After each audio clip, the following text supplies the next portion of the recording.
University. You have seen it's a Cross Cultural Forum.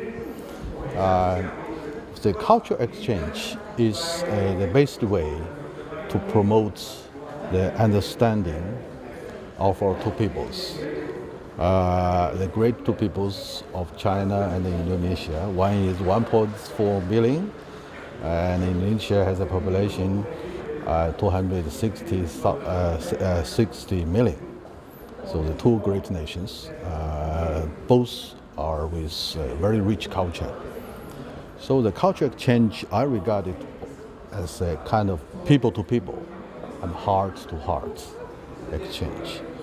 So by promoting the understanding each other, by getting to know the core value of the cultures of each other, definitely, we will promote understanding and build a solid foundation of a friendly and mutually beneficial cooperation.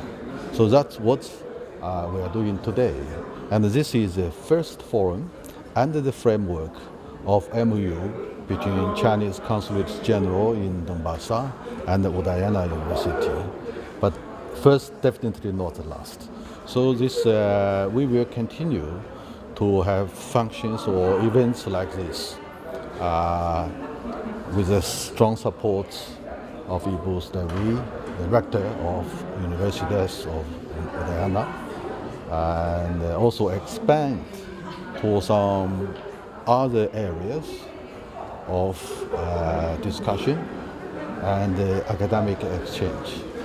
Yeah, and also media can play a very, very important role, I must say, by letting the audience, the public, to know each other better, to know the facts of the two countries, definitely, will help to consolidate the foundations of friendship. So it depends greatly on the media. Dear friends, you have a big job. Thank you very much.